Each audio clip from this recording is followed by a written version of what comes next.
Hello everyone, welcome to our YouTube channel. तो देखो, आज का हमारा टॉपिक है फोर्स एंड डिफॉर्मेशन। जब भी किसी बॉडी पर हम फोर्स लगाते हैं तो किस तरह से उसमें डिफॉर्मेशन होता है, यह डिफॉर्मेशन भी कितने टाइप का होता है, ड्यूरिंग डिफॉर्मेशन बॉडी में जो वर्क डन होता है और एनर्जी चेंजेज होते हैं, उन सब के बारे में हम आज पढ़ेंगे। So let's start. तो देखो, हम इसे एक एग्जाम्पल से समझने की कोशिश करते हैं। ट्रैम्पोलिन तो आप सबने देखा ही होगा, जिसकी मैट कैसी होती है, इलास्टिक। जब भी हम इस पर जंप करते हैं तो क्या होता है, ट्रैम्पोलिन की जो मैट है उसकी शेप में चेंज होता है। बट आफ्टर जंपिंग हम यह भी देखते हैं कि यह अपनी शेप को रिगेन कर लेती है। ओके, अब अगर यह मैट रिजिड हो तब क्या होगा, शेप को रिगेन नहीं करेगी। तो क्या यह ट्रैम्पोलिन हमारे लिए काम करेगा? So think about it. तो इस क्लास में हमारा एम क्या होगा, मतलब हम किन चीज़ों के बारे में पढ़ेंगे वो हम देखते हैं। देखो, फर्स्ट तो हम ये देखने वाले हैं कि जब भी हम किसी बॉडी पर फोर्स लगाते हैं, फोर्स का मतलब क्या है, जैसे किसी बॉडी को हमने कंप्रेस किया, उसको स्ट्रेच किया या उसको बेंड किया, तो किस तरह से उसकी शेप और साइज़ में चेंज होगा।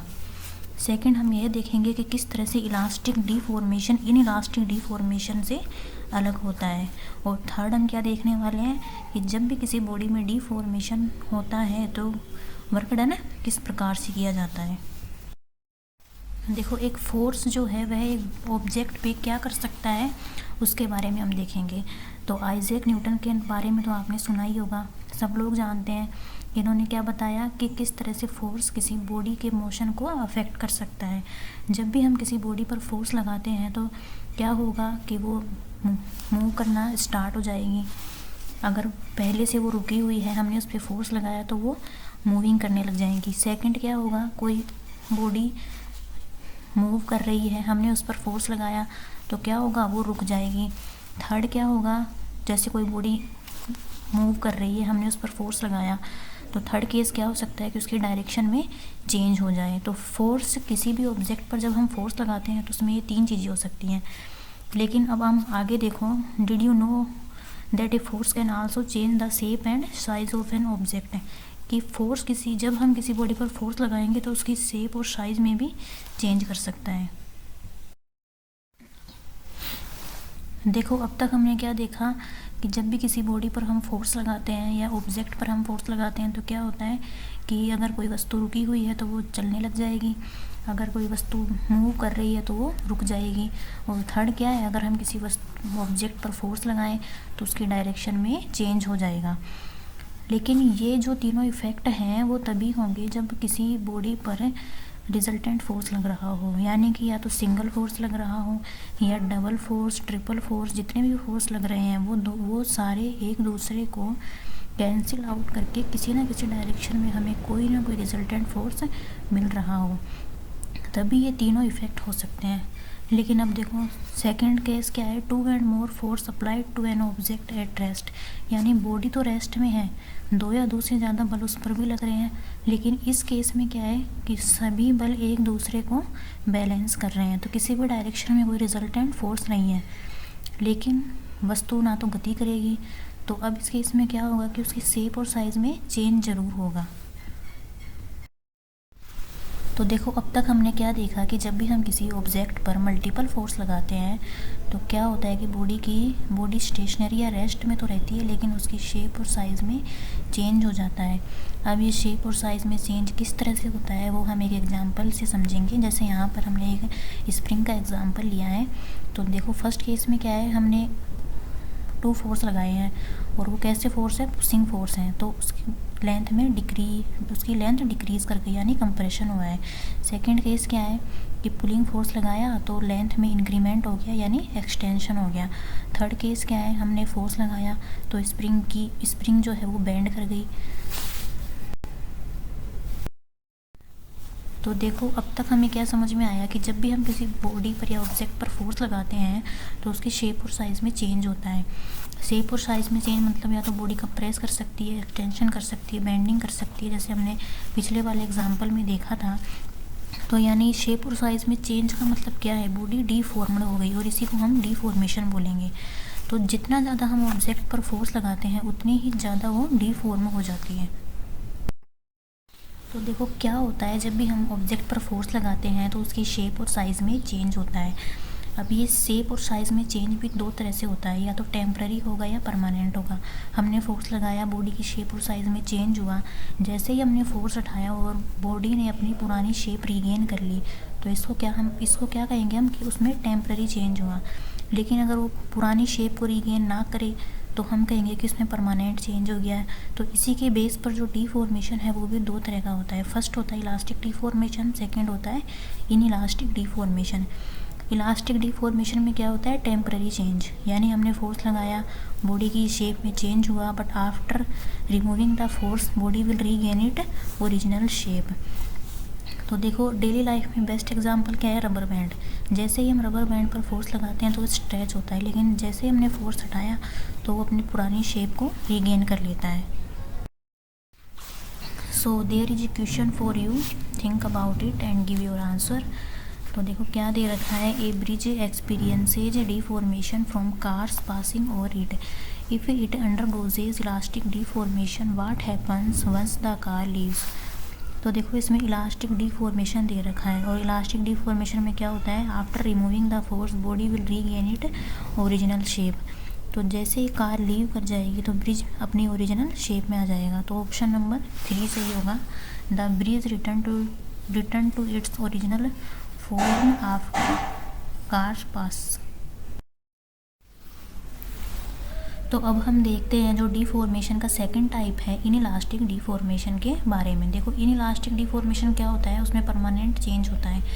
जैसे हमने ऑब्जेक्ट पर फोर्स लगाए, फोर्स को हमने रिमूव किया, तो after removing the force body will not completely return to its original shape size and length. यानी बॉडी ने अपनी जो पुरानी शेप साइज़ या लेंथ थी उसको रीगेन नहीं किया, तो इसको हम क्या कहेंगे, इनइलास्टिक डिफॉर्मेशन, यानी उसमें परमानेंट चेंज हुआ। तो इसका बेस्ट एग्जांपल क्या है, देखो प्लास्टिक बोतल। जब भी हम प्लास्टिक बोतल पर फोर्स लगाएंगे तो ये परमानेंटली डिफॉर्म हो जाएगी, और जैसे ही हमने फोर्स हटाया तो अपनी पुरानी शेप को रीगेन नहीं करेगी। So there is a learning check for you. अपने आसपास के ऑब्जेक्ट को देखिए, उन पर एक्सपेरिमेंट कीजिए, फोर्स लगाओ और फिर उन पर देखो कि क्या उनमें उनकी शेप साइज़ में चेंज हो रहा है तो परमानेंट है या टेम्परेरी है, और इसी के बेस पर इलास्टिक और इनइलास्टिक डिफॉर्मेशन की एक लिस्ट क्रिएट करो। तो देखो यहाँ कुछ एग्जांपल्स हैं इलास्टिक डिफॉर्मेशन और इनइलास्टिक डिफॉर्मेशन के। तो पहले हम देखते हैं इलास्टिक डिफॉर्मेशन। तो देखो फर्स्ट एग्जांपल क्या है, stretching the bungee jumping cord. जब भी हम बंजी जंपिंग कॉर्ड पे फोर्स लगाते हैं तो वह स्ट्रेच हो जाती है, but after removing the force ये अपनी पुरानी शेप को रीगेन कर लेती है। बाकी के एग्जांपल्स हैं वो हम पहले देख चुके हैं, जैसे कि bouncing on a trampoline, compressing और stretching a spring, stretching a rubber band. तो अब हम आगे देखते हैं इनइलास्टिक डिफॉर्मेशन के examples. A car hitting a tree. जब भी कोई कार किसी ट्री से टकराती है तो आफ्टर हिटिंग कार की शेप में चेंज हो जाता है, और ये अपनी पुरानी शेप को कभी भी रीगेन नहीं करती। सेकंड एग्जांपल क्या है, एक कोलिजन बिटवीन टू व्हीकल्स। जब भी दो व्हीकल्स टकराते हैं तो उनकी शेप में चेंज होता है, जैसे ऊपर पिक्चर में भी दे रखा है। तो आफ्टर कोलिजन वो अपनी शेप को कभी भी रीगेन नहीं करते, जो डैमेज होता है वो वैसे की वैसे रहता है। तो जैसे कि हमने देखा कि जब भी किसी ऑब्जेक्ट पर हम फोर्स लगाएंगे तो उसमें डिफॉर्मेशन होगा, यानी हमने उस ऑब्जेक्ट पर काम किया, वर्क डन किया। तो जैसे डिफॉर्मेशन दो टाइप का होता है, इलास्टिक और इनइलास्टिक डिफॉर्मेशन। तो इन दोनों में जो इक्वलिटी है वो क्या है कि दोनों में ही मोमेंटम कंजर्वेशन और एनर्जी कंजर्वेशन का रूल लागू होगा। लेकिन जो डिफरेंस है वो क्या है कि इलास्टिक डिफॉर्मेशन में काइनेटिक एनर्जी कंजर्वेशन का रूल लागू होता है, लेकिन इनइलास्टिक डिफॉर्मेशन में यह रूल लागू नहीं होता। तो देखो इलास्टिक डिफॉर्मेशन में क्या होता है, काइनेटिक एनर्जी कंजर्वेशन रूल लागू होता है। तो अब हम इसे एक एग्जांपल से समझते हैं, जैसे कि पिक्चर में इलास्टिक बैंड्स दे रखे हैं, हमने इन पर फोर्स लगाया, वर्क किया और इनको स्ट्रेच किया, तो इनमें काइनेटिक एनर्जी आ जाएगी। But at the extreme position, जो कि पिक्चर में दे रखी है एक्सट्रीम पोजीशन, उसमें क्या है कि kinetic energy converts into potential energy, और जैसे ही हम फोर्स हटा देंगे तो ये कंप्लीट जो पोटेंशियल एनर्जी है वो वापस किस में बदल जाएगी, काइनेटिक एनर्जी में। यानी कि इनिशियल काइनेटिक एनर्जी है वो फाइनल काइनेटिक एनर्जी के बराबर है। और ये इलास्टिक डिफॉर्मेशन का एग्जाम्पल है। तो जैसे कि यहाँ दे रखा है इलास्टिक बैंड्स और ग्रिप स्ट्रेंथ ट्रेनर, ये दोनों एक्सरसाइज इक्विपमेंट्स हैं। तो इनमें क्या होता है, वही सेम प्रोसेस है। जब हम पर फोर्स लगाएंगे तो they will get kinetic energy, but at the extreme position kinetic energy will convert into potential energy. और जैसे ही हम इन पर फोर्स हटाएंगे तो वो कंप्लीट जो पोटेंशियल एनर्जी है वो वापस काइनेटिक एनर्जी में बदल जाएगी। तो ऐसा क्यों हुआ, क्योंकि ये इलास्टिक डिफॉर्मेशन है, यहाँ पर इलास्टिक डिफॉर्मेशन हुआ है। बट इन इलास्टिक डिफॉर्मेशन में क्या होता है, initial kinetic energy final kinetic energy के बराबर नहीं होती। यानी हम किसी इन इलास्टिक ऑब्जेक्ट पर फोर्स लगाएंगे तो वो उसमें काइनेटिक एनर्जी आएगी, but at the extreme position जो काइनेटिक एनर्जी है वो कम्प्लीटली पोटेंशियल एनर्जी में चेंज नहीं होगी। वहाँ पर हमें साउंड एनर्जी भी मिलेगी या फिर हो सकता है लाइट एनर्जी मिले, तो किसी ना किसी रूप में वहाँ वेस्टेज ज़रूर होगा। And after removing the force जो इनिशियल काइनेटिक एनर्जी है उसके बराबर हमें फाइनल काइनेटिक एनर्जी कभी भी नहीं मिलेगी। तो आज की क्लास में हमने क्या देखा, effect of forces, difference between elastic and in elastic deformation and work done in deformation. So thank you for attending this session, thank you very much.